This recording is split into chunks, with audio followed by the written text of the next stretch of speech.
আসসালামু আলাইকুম, কেমন আছেন সবাই? আশা করছি ভালো। তো আজকে আরো একটি নতুন রেসিপি নিয়ে চলে এসেছি। আজকে করে দেখাবো ভেন্ডি আলুর একটি নতুন রেসিপি। তো চলেন কিভাবে তৈরি করে তার শেয়ার করি। এখানে আমি একটা রান্নার ফ্রাই প্যানে পরিমাণ মতো তেল দিয়ে 1/3 কাপ পেঁয়াজ কুচি দিয়ে দিয়েছি লবণ। খুব ভালোভাবে তেলের সাথে ভুনে নিচ্ছি। এ পর্যায়ে দিয়ে দিচ্ছি কাঁচামরিচ কুচি, দিয়ে খুব ভালোভাবে নেড়ে নিব তেলের সাথে পেঁয়াজ এবং কাঁচামরিচকে। বাই দ্য ওয়ে, আপনি আমার চ্যানেলের নতুন ভিউয়ার্স হয়ে থাকলে তাহলে প্লিজ আমার চ্যানেলটা সাবস্ক্রাইব করবেন আর পাশে থাকা বেল আইকনটি অন করে দিবেন। আর যদি ভিডিওটা ভালো লাগে তাহলে অবশ্যই একটা লাইক দিতে ভুলবেন না। তো আমার পেঁয়াজ এবং কাঁচামরিচ যখন তেলের সাথে ভুনা ভুনা হয়ে যাবে তখন আগে থেকে ধুয়ে রাখা আলুগুলাকে দিয়ে দিচ্ছি।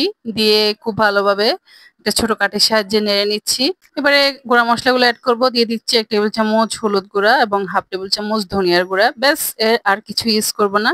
জাস্ট হলুদ আর অল্প কিছু পরিমাণে ধনিয়ার গুঁড়া আর কাঁচামরিচ তো দিয়েইছি। দিয়ে খুব ভালোভাবে আলুর সাথে মশলাগুলোকে নেড়ে একটু পানি ইউজ করলাম যাতে মশলাগুলো পুড়ে না যায়। দিয়ে আবারও খুব ভালোভাবে নেড়ে নিচ্ছি।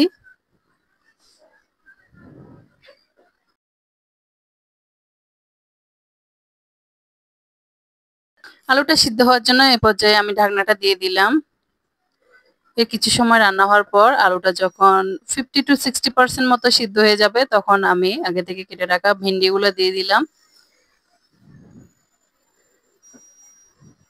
তো আমি ভিন্ডি বা ঢেঁড়স যেটাই বলেন না কেন, ঢেঁড়সগুলোকে আলুর কুচির সাহায্যে খুব ভালোভাবে নেড়ে নিচ্ছি। নেড়ে আবারও ঢাকনাটা দিয়ে দিলাম। চুলার জালটা একদম লো টু মিডিয়ামের মাঝামাঝিতে থাকবে।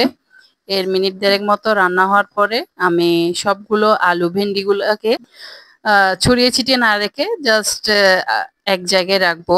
এই যে কাঠির সাহায্যে দেখুন কিভাবে করছি আমি। দিয়ে আবার ঢাকনাটা দিয়ে দিলাম।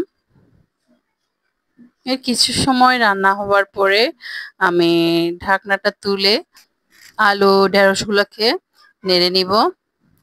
এ পর্যায়ে দেখুন তেলটা অনেকটাই ছেড়ে দিয়েছে, রান্নাটা অনেকটাই হয়ে গিয়েছে। আর কিছু সময় চুলায় রাখবো। আর দেখুন সবজির কালারটা, আই মিন ঢেঁড়সের কালারটা দেখুন কতটা সবুজ আছে।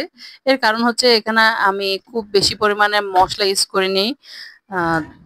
জাস্ট কোনো মরিচের গুঁড়ি, জিরার গুঁড়ি বা অন্য গরম মসলা কিছু ইউজ করি নাই, তাই তো কালারটা এতটাই সুন্দর আসছে।